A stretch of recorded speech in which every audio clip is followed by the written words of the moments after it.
at its heart. In these rarely filmed headwaters, you're about to witness the changes of ages and the powers of time. On wings over Grand Canyon. Tonight at 7 on Arizona PBS. Explore new ideas and new worlds here on Arizona PBS, a community service of Arizona State University. I loved Ken Burns' series on the Civil War. It was deeply impacting. I love history. To have those stories told through these letters, through stories of love and loss, it rewrote the book on how to tell a story. When television was invented, there were a lot of people who had dreams about what it could do. I think PBS still aspires for and often succeeds at reaching the highest ideals of what television could be. Coming up next on Arizona PBS, Life and World. PBS Online. Share, tweet, watch. Coming soon to Arizona PBS. Acclaimed financial expert Susie Orman answers critical questions about your money. Tonight is all about you. The goal of money is for you to feel secure. The goal of money is for you to feel powerful. You have problems, but here's the good news. I have the solutions. Susie provides essential advice in Susie Orman's Financial Solutions for You. Tuesday night at 9 on Arizona PBS. Support for Arizona PBS comes from viewers like you and from The Persian Room. Travel to another world, to a land of exotic aromas and period decor for a fine dining experience. The Persian Room in North Scottsdale on Scottsdale Road, one light north of Frank Lloyd Wright Boulevard. Gourmet exotic cuisine at its best. AARP in Phoenix thinks today should be your day. So get active and help keep Phoenix in motion, or get involved in improving your community. Take on today and every day. Learn how at aarp.org/Phoenix. From the Cronkite Studios in downtown Phoenix, this is Cronkite News. After a 6-year battle, the Supreme Court decides in favor of a baker over a same-sex couple. But what will the aftermath of this ruling be? The month of June begins a long stretch of triple-digit days, and you need to hydrate the summer to survive. How a simple donation can help save a life. And staying cool and staying informed, the Phoenix Fire Department delivers important tips to help protect your children this summer. Cronkite News starts now. Good evening and welcome to Cronkite News on Arizona PBS. I'm Amanda Mason. And I'm Emily Wirtz. Thank you for joining us. Now, years after a bakery refused to create a wedding cake for a same-sex couple, the Supreme Court rules in favor of the Colorado bakery owner. In 2012, the baker said he would not make the cake because it went against his religious belief. Cronkite News has team coverage from the nation's capital to Arizona. We begin with Pat Pabletti in our Washington bureau. In one of its most highly anticipated decisions of the year, the Supreme Court ruled today that a Colorado baker cannot be forced to make a wedding cake for a same-sex couple, a decision he says would violate his deeply held religious beliefs. Both sides on this issue believe that this is far from over, though. The court ruled 7-2 in favor of Jack Phillips, the owner of Masterpiece Cake Shop, who had been found to have violated a state law preventing discrimination based on sexual orientation when he refused to create a wedding cake for David Mullins and Charlie Craig. Justice Anthony Kennedy, writing for the court's majority, said that the case had elements of a clear and impermissible hostility towards Phillips' religious belief. Michael Ferris is president of Scottsdale-based Alliance Defending Freedom, which argued Phillips' case. He celebrated the victory on the steps of the Supreme Court. Religious freedom was affirmed by the court. The court said that the way Colorado approached the case was discriminatory against his religion and that tolerance is a two-way street and he needs to be tolerated just like everybody else. However, Ferris did acknowledge that the scope of this case was narrowly drawn, a point which Sarah Warbelow, the legal director of the Human Rights Campaign, believes will set the stage for other LGBTQ cases in the future. The court actually took the opportunity to reaffirm the humanity and dignity of LGBTQ people and did not give businesses a license to discriminate against the LGBTQ community. The decision leaves broader legal questions unanswered, and Justice Kennedy pointed out that future cases may end up with a different ruling. Masterpiece Cake Shop is not the only case challenging laws like Colorado's. 2 Phoenix women who run a calligraphy business are challenging a city law that would force them to produce wedding invitations for same-sex couples. On the steps of the Supreme Court, Pat Pobletti, Cronkite News. Local reaction is similar to what we're hearing in Washington. Emily Richardson talked with Valley Groups to get their reaction. The Supreme Court case is similar to a 2016 case in Arizona where the co-owners of a calligraphy studio filed a suit challenging Phoenix's anti-discrimination ordinance. The 2 women claimed that the law violated their freedom of speech and religion. It wasn't like a person was turned away. The business owners were saying they just have a right to discriminate. They shouldn't have to comply with this non-discrimination law, and that was ruled, they didn't have that right. According to the ACLU, while the results of the Masterpiece Cake Shop versus Colorado Civil Rights Commission were not what they wanted, they believe the Supreme Court reaffirmed the longstanding rule that states can prevent discrimination in the marketplace.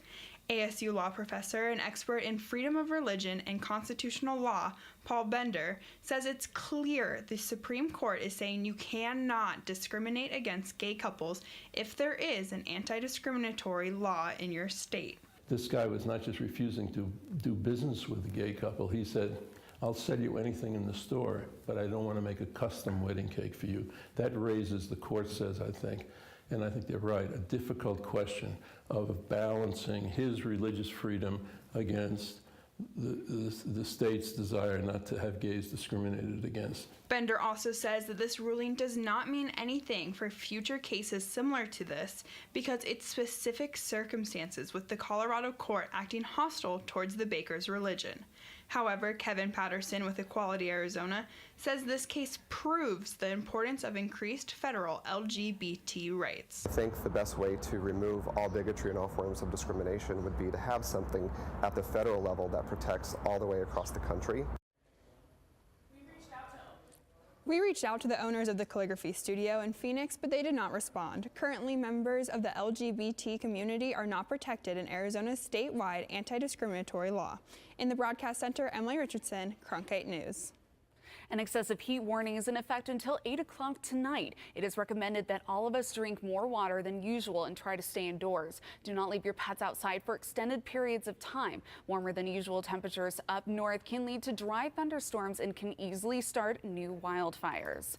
The heat is responsible for the most weather-related deaths each year in Arizona. It kills more people than floods, monsoons, and wildfires combined throughout the valley. Now, the Salvation Army is trying to help people beat the heat here by setting up hydration stations where we can all help out this summer. It's easy to donate water at any of the heat relief stations here. Starting today, the Mesa Hydration Donation Campaign is collecting water bottles to keep people in need hydrated. Reporter Nicole Hernandez was in Mesa to tell us about the water donations taking place this summer. United Food Bank unloaded 2 semi-trucks full of water into their warehouse to kick off Mesa's annual water drive, but that's just the beginning of a summer full of donations. Community members in Mesa are rallying to collect water for those who struggle to find it during these hot months. Eagle Scout Chandler Cleese understands the importance of the drive and helped collect thousands of water bottles last year.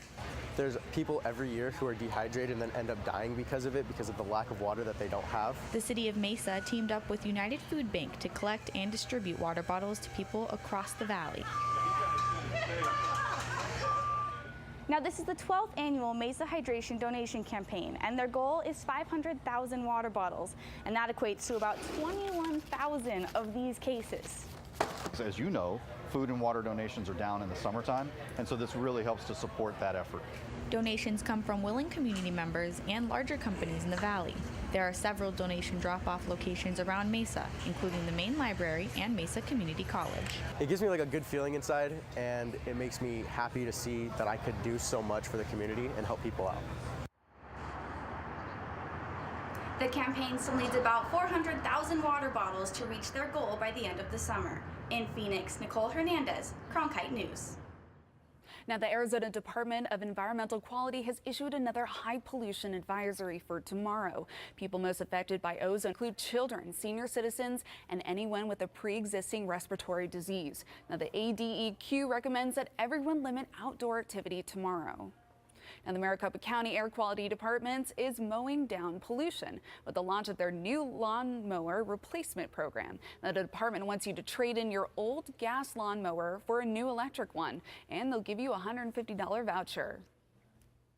Maricopa County is currently in non-attainment for ozone, and by replacing these old gasoline lawnmowers and giving residents the option of doing electric, they can reduce their emissions and help clean up the air. To receive your voucher, you can apply online at cleanairmakemore.com. Once you receive a voucher, you can take your lawnmower to a Home Depot drop-off location. Auto burglaries have become increasingly common in the valley, and now the state is taking action to prevent these numbers from getting any higher. Our reporter Nicole Costantino gives us a look at the new routines state agencies are promoting to ensure you're not the next victim.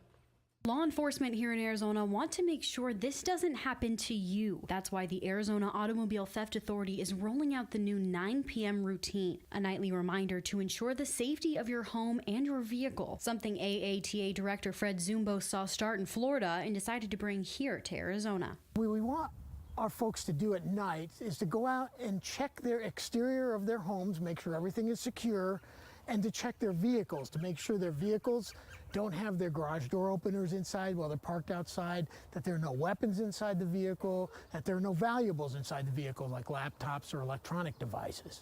The Peoria Police Department has also jumped on board with their own auto burglary campaign called Take, Remove, Lock, encouraging those to take the keys out of their car, remove any valuables, and lock your doors. If you think about it, a criminal is not going to just walk up to a car. If they don't see anything in it, they're not going to be like, I'm going to break that window and go in. Peoria Police spokesman Brandon Sheffert says it's simple, quick decisions that can determine if you're the next victim. Now, if they walk up and see, an iPhone or a purse, they're going to be more likely to want to break into that car because it's easy and it's quick. And once they get that, it can be a nightmare for that person to have to fix all those things. We need to take responsibility and protect our own valuables and our own weapons and firearms so that they're not taken and used against other people. In Phoenix, Nicole Costantino, Cronkite News. The AATA says you can take some preventative measures like getting your vehicle identification number etched in your window, making it less valuable to thieves trying to steal it. Coming up on Cronkite News, it was considered a silent march, but it sent a loud message about gun control. For months, the calls to change gun control laws have risen. How a silent march could say so much. Plus, a book is a gift you can open again and again. How some comic book fans did their part to give the gift of reading. I'm Judy Woodruff, anchor and managing editor of the PBS NewsHour. The journalists of tomorrow face a fast-changing media landscape, but quality news remains vitally important to our communities, our country, and our world. At ASU's Walter Cronkite School of Journalism and Mass Communication, students learn solid, reliable reporting, holding the powerful accountable, and rebuilding the public's trust. The Cronkite School and Arizona PBS, preparing the next generation for a stronger future of journalism. As journalists at Cronkite News, we report on stories that matter to you by focusing on the local impact. We dig deeper and work tirelessly to keep you informed. Live in Wickerburg. Live in Los Angeles. In Cleveland. In Washington. In Louisville. From Jerusalem. Live in Philadelphia. From around the world to right here in Phoenix. At Cronkite News, we report the facts and stick to the truth.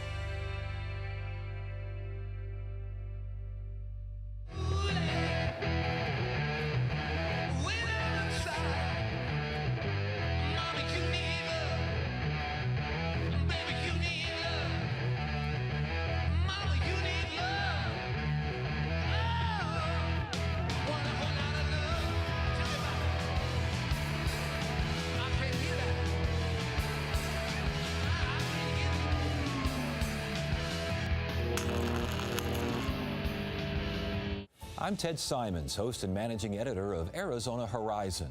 Join us each weekday at 5:30 and 10 as we bring you the top newsmakers who impact the state.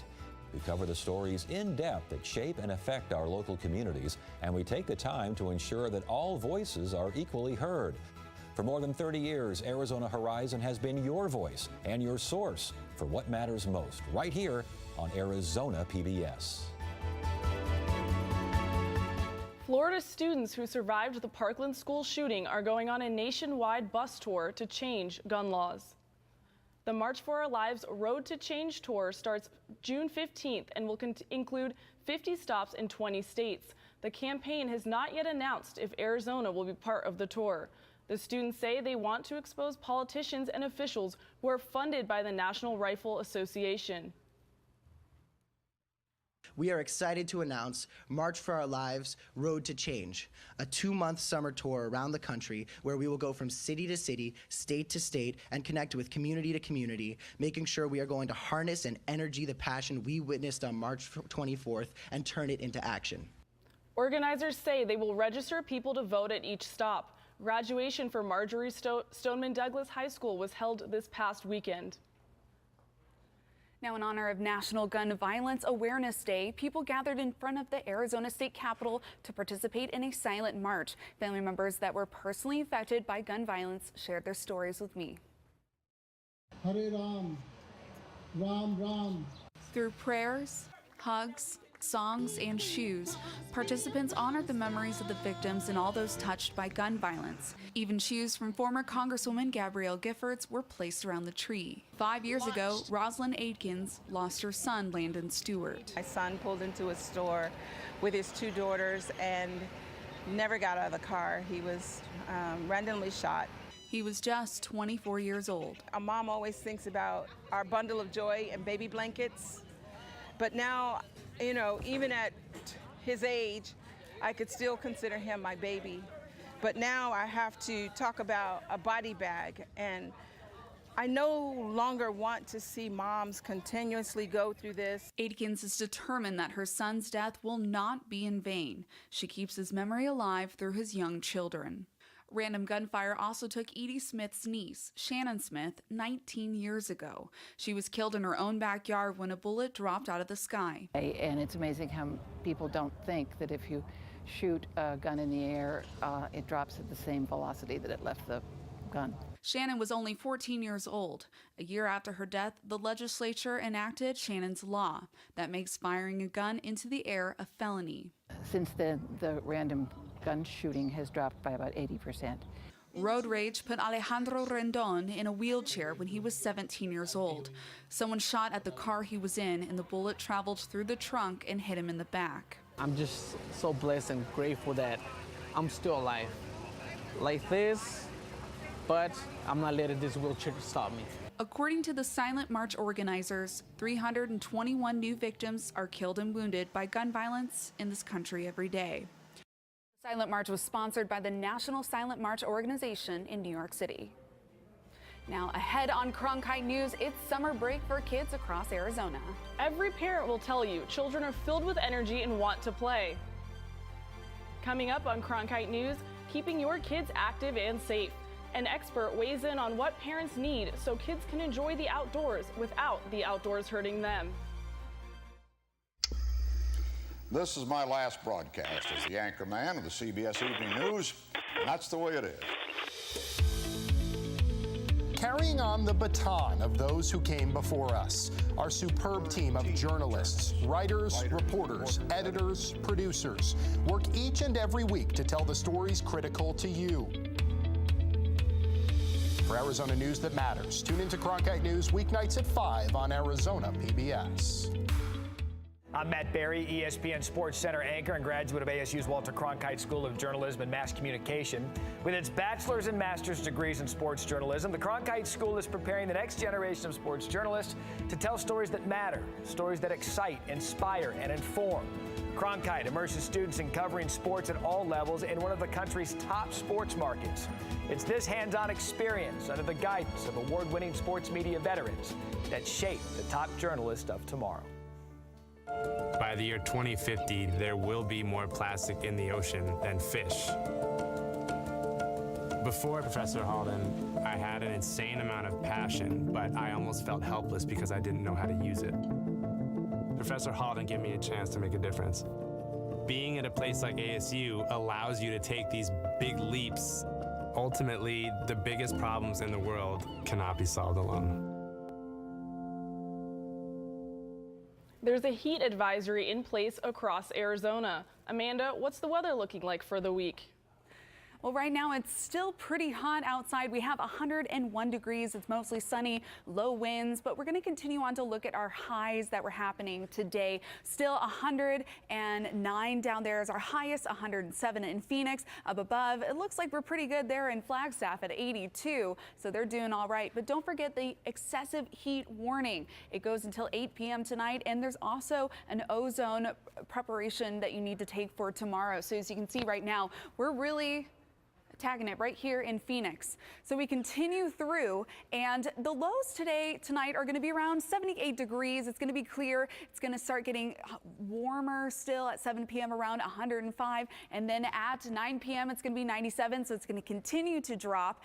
And let's take a look at our 7-day forecast, because this is what we really want to know what's coming up. So 106 degrees, 104, but Friday and Saturday it's starting to get a little bit warmer, but as you can see, pretty clear and really sunny, so don't forget your sunscreen. Arizona is heating up, and those hot temps means parents need to take precautions. Allison Snell tells us what she learned to make sure kids stay safe this summer. The Phoenix Fire Department is stressing to parents the importance of being proactive. Take some precautions so that their children can enjoy the out of doors without the out of doors causing them harm. According to the Arizona Department of Health Services, the heat kills an average of 118 people a year in Arizona alone. It's important to realize that when children are out playing, they're only thinking about playing and having a good time, and they're not really considering the effects of being out in the sun and dehydration. There are more ways than one for parents to help their kids beat dehydration. Fruit is another way that they can supplement getting them to drink water or sports drinks to keep them hydrated. A lack of water isn't the only thing that can put your child in harm's way. At the playground, before you allow your children to go out onto the playground and play, the caregivers or parents should check the equipment. You should walk up and touch it and make sure that it's not too hot. We tested a picnic table that was mostly in the shade, and the temperature still hit 129 degrees. That high temperature is a reminder that when you're heading home from the day outside, the inside of your car has been heating up. And some shade screens for your windshield of your car. If you're transporting your children in a car seat, that when you take them out to go play, that to avoid the buckles getting too hot, because these have metal buckles, and even in the shade, these can get up to 130 degrees. So what we recommend is that you just throw a towel over it. Still to come on Cronkite News, why Comic Fest was about more than cosplay and getting autographs. And it also helped create a culture of reading. It was once said that a book is a dream you hold in your hands. If that's true, a lot of dreams were delivered to the convention center. I like working for Cronkite News because it gives us the opportunity to find a different angle on the same stories that every other news outlet is covering across Arizona. As students, we have the opportunity to cover issues all across the state of Arizona. It gives me a good chance to sharpen my skills, improve my skills, learn the techniques in a newsroom and in the programs and teamwork and technology, getting me prepared for the real world. And at the same time, I think we do a great job, make some great stories, do great journalism for the city of Phoenix and state of Arizona. I'm Ted Simons, host and managing editor of Arizona Horizon. Join us each weekday at 5:30 and 10 as we bring you the top newsmakers who impact the state. We cover the stories in depth that shape and affect our local communities, and we take the time to ensure that all voices are equally heard. For more than 30 years, Arizona Horizon has been your voice and your source for what matters most, right here on Arizona PBS. If you're looking for one show that tells you what happened that day in the world of business, it's NBR. We saw a classic shipwreck. Nordstrom's opening stores. Triple-digit gains. Crude climbs. We're there to help our audience find new investment ideas. The market still has room to go up. Nightly Business Report is the longest-running business television program in history. Weeknights at 10:30 on Arizona PBS. Women diagnosed with breast cancer may have more treatment options available to them. A new study finds many women with a common form of breast cancer can safely skip chemotherapy. The study says estrogen-sensitive women with early-stage tumors that are below 5 centimeters and have not spread to the lymph nodes can skip chemo. More than 6,000 women were part of this trial. Some received hormone therapy, others had hormone. The outbreak started back in March from romaine lettuce grown in Yuma, Arizona. The lettuce has been pulled from stores and restaurants across the U.S., and this is the largest E. coli outbreak in the country in over a decade. Now, E. coli sickness usually appears within 3 or 4 days of consuming the bacteria. Consuming too much bad news can be bad for your health. According to a psychotherapist, reading traumatic news can cause chronic stress. Symptoms include headaches, poor sleep, anxiety, and depression. That's not all. Specialists are saying that reading too much traumatic news can make people less concerned and more apathetic to a crisis. Researchers suggest that if you spend too much time on your phone reading bad news, your stress levels will increase. Kids need to read. Booked a spot at Comic Fest to raise money for their organization. Now, reporter Andrew Christensen shares the story that brings reading to kids across Arizona. Getting kids to read can be difficult at times, but one organization is seeking to change that. Kids Need to Read is providing new books to those in need, one story at a time. Comic Fest, a flashy celebration. Costumes, props, bright colors. But among the festivities, a nonprofit organization with a goal. Provide books for kids in need, those in poverty, rural areas, and reservations. They already feel like secondhand children, and so we're really trying to show them that we care. And I think that right there is the biggest thing about Kids Need to Read is, our passion shows to the children. Just beyond their office, a warehouse with boxes, filled of course with books. Something else often donated, stuffed animals, used by kids to practice reading to. Gary says Comic Fest has raised $250,000 for her organization since they partnered in 2010. Well, it's not about preaching, it's about demonstrating. It's demonstrating that books can be fun and books can be relatable to them.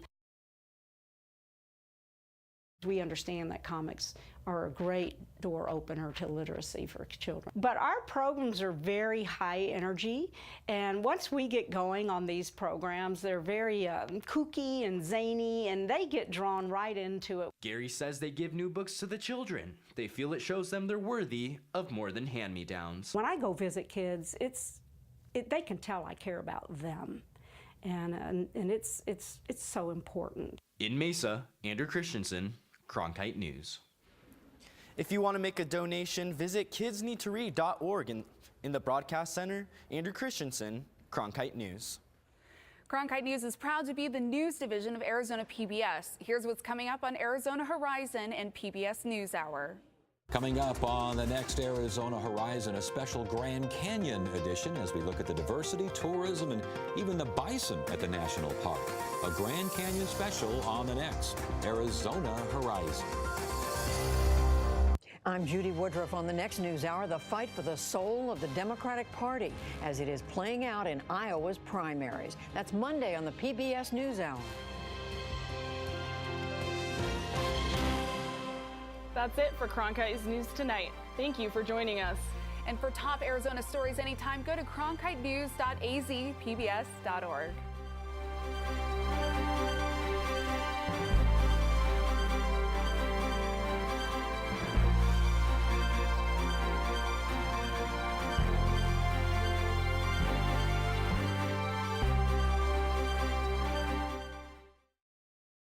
When you want to be more amazed, Arizona PBS delivers the thrill of exploration in science and history, thanks to financial support from you and Friendship Village Tempe, a retirement community for over 30 years, offers independent living with residency options, lifelong learning classes, as well as continuing care. Information at friendshipvillageaz.com.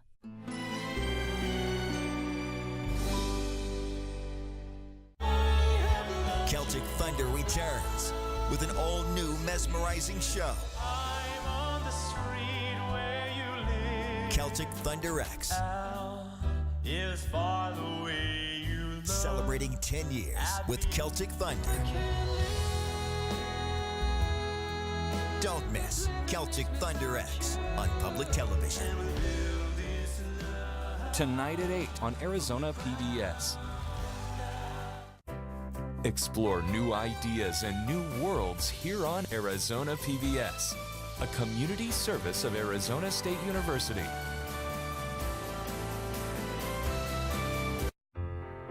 Arizona PBS deeply appreciates every gift we receive, and we are proud to honor our Executive Society. These supporters believe in the mission of public television and are making a real impact in our community. If you would like to join the Executive Society, please call the number below or log on to azpbs.org to join. Thank you.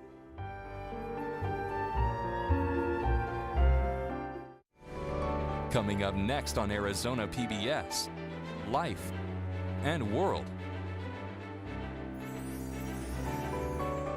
Michael Crow here, President of Arizona State University. I just want to say thank you to all of our PBS viewers. You all are taking the time to keep yourself up to date. You're taking the time to keep yourself active in learning. You're using the network and the university as a learning platform to advance your family. I think that's the way that everything's going to be moving in the future, and so we're really excited, and I just want to say thank you for watching Arizona PBS.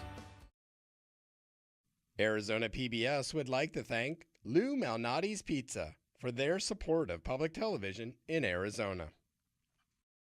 Support for Arizona PBS comes from viewers like you and from Arizona Highways Magazine is for people who strive to enjoy and are inspired by Arizona's unique outdoor experience, rich history, and diverse culture. Subscription information at arizonahighways.com/PBS. Like you, we get up and go to work every day. We're on the job, keeping you connected at home, at work, and to what matters most. Others count on you, so you can count on us. We're here restoring power quickly when storms hit, even fixing issues before they happen. We're making solar more reliable, investing in battery storage, and constantly updating the grid. We're here working 24/7, keeping Arizona on.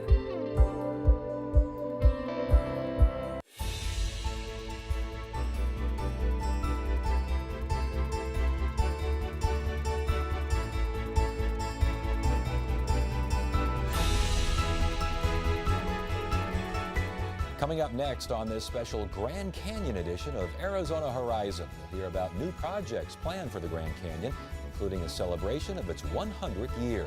We'll look at efforts to bring more diversity to national parks. And what do you do with a 2-ton animal that's made the Grand Canyon its new home? All that and more on this special edition of Arizona Horizon. Arizona Horizon is made possible with the support of Arizona Highways Magazine, Escape, Explore, Experience, and by APS, working 24/7 to keep Arizona on, and by the contributions from the Friends of 8, members of your Arizona PBS station. Good evening and welcome to this special Grand Canyon edition of Arizona Horizon. I'm Ted Simons. The Grand Canyon is a 277-mile natural wonder that helps define Arizona. The National Park Service reports that more than 6 million people visited the canyon in 2017, with those tourists spending $667 million in communities near the park. But anything that attracts those kinds of crowds is sure to have challenges, and tonight we'll take a look at some of those challenges as we consider the wonders of the Grand Canyon. We start with a conversation with Mindy Reisenberg of the Grand Canyon Association, the official nonprofit partner of Grand Canyon National Park. Thank you so much for joining us on Arizona Horizon. Oh, thank you for having me. Good to have you here. What is the Grand Canyon Association? So Grand Canyon Association, we're the nonprofit partner of the park.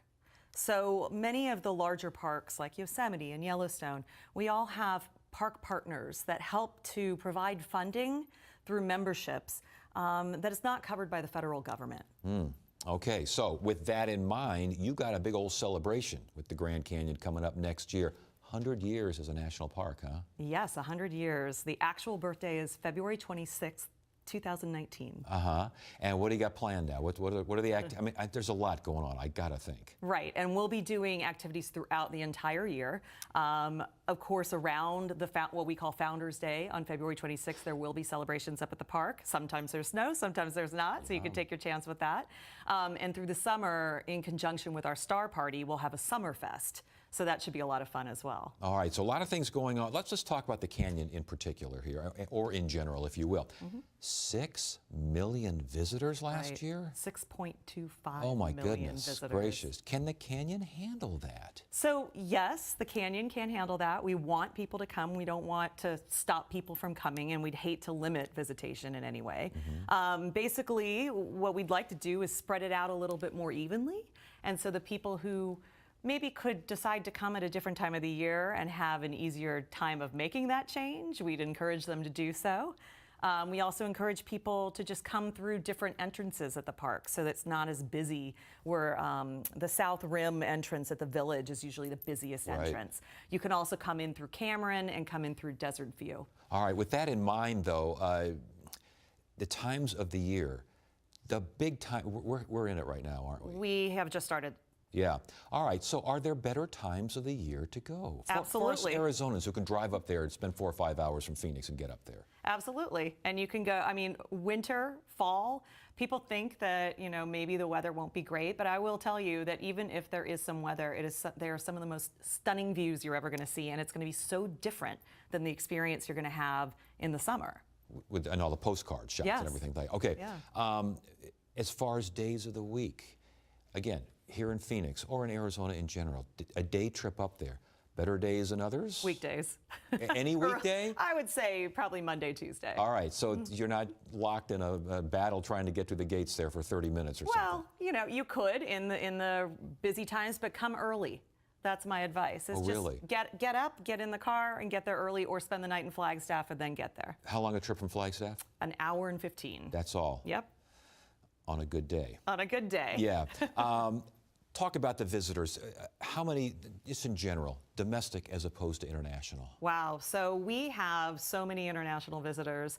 I'm not exactly sure what the split is, but visitors from all over the world every year that make up a bulk of the attendance. And again, without getting into figures here, how many are first-time visitors? How many are return folks? I mean, do you see a lot of folks that just know their way around and just get out of my way? I would say most of those are more local. Yeah. And then you have